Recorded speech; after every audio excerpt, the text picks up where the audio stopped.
J'ai commencé par le point de croix compté à l'âge de 8 ans. J'ai ma maman qui m'a payé un cours d'initiation dans une mercerie à Couzex. Donc en fait, il fallait que ma maman achète le fil et les tissus pour pouvoir faire cette technique. Et la personne m'a initiée gratuitement au point de croix compté. Ça a tout le temps été une passion. J'ai tout le temps brodé donc depuis l'âge de 8 ans.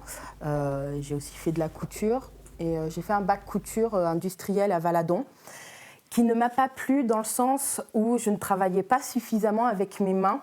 Il fallait qu'on règle la machine et après on exécutait la même tâche plusieurs milliers de fois. Ça ne m'a pas plu, je voulais travailler avec mes mains, je voulais faire travailler également avec ma tête, mon imaginaire. Juste avant de passer mon bac, de m'inscrire pour le bac STI, j'ai découvert une école qui est la seule école en France à apprendre la broderie au fil or, qui est installée à Rochefort-sur-Mer, qui est au lycée Gilles Jamin. Et du coup, j'ai pris des renseignements avec la professeure qui était présente lors d'une exposition à Panazol. Et de fil en aiguille, comme on dit, j'ai passé mon bac. Et pendant mon année de bac, j'ai fait mon dossier d'inscription pour pouvoir faire les études là-bas, qui a été validé. La formation est nécessaire, effectivement, pour avoir de bonnes bases, parce que pour tout travail tel qu'il soit, notamment pour la broderie, les bases sont très très importantes. Parce que si vous n'avez pas ces bases-là, vous ne pouvez pas forcément retranscrire ce que vous avez dans votre tête, votre imaginaire, vos idées, et ça peut vous mettre un frein pour lequel, qui va également vous arrêter, vous dire non, en fait, je ne peux pas relever le défi que je me pose. Et du coup, ça peut être embêtant. Donc oui, effectivement, il faut de bonnes bases. Pour l'instant, je travaille à la maison. C'est vrai que ce n'est pas forcément évident tous les jours parce que je ne peux pas recevoir du public tous les jours. Je ne peux pas, voilà. Donc du coup, je me déplace dans les associations, même chez les personnes si elles souhaitent des cours particuliers ou même en groupe. Et après, je bouge, je fais pas mal d'expos dans la région et maintenant, je commence à m'exporter au niveau national.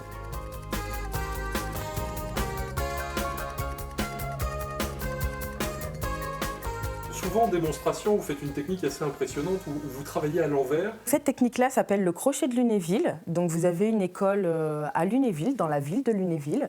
Et vous avez également une école à Paris, qui est l'école Le Sage, qui est très connue. Le Sage étant le maître brodeur de la haute couture. Et c'est dans cette école que je suis allée faire prendre des cours.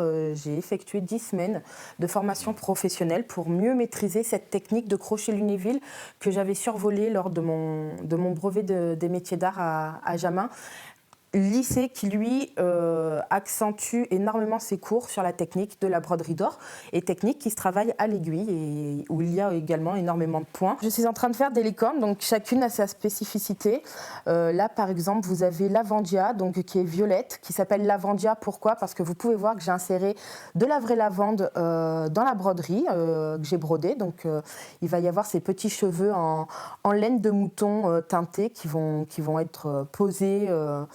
Je ne sais pas comment, mais qui vont venir agrémenter la crinière de la licorne. Là, nous avons une autre licorne qui, pour l'instant, n'a pas de prénom, mais qui est sur le thème de la nacre, beaucoup. Donc, je ne sais pas. Peut-être qu'il va y avoir une petite fleur rose comme ça qui va venir agrémenter sa chevelure ou quelque chose d'autre, parce que mes broderies ne sont pas forcément figées. J'ai une idée, mais l'idée évolue sans cesse. Et là, donc, vous avez Summer, où j'intègre du vrai blé séché et de la lavande séchée. Et ensuite, ces cheveux sont de la laine qui sert à la tapisserie d'Aubusson, pour la laine jaune, et ensuite c'est de la laine à tricoter et du coton DMC que j'ai utilisé pour travailler tout ceci, ainsi que des perles.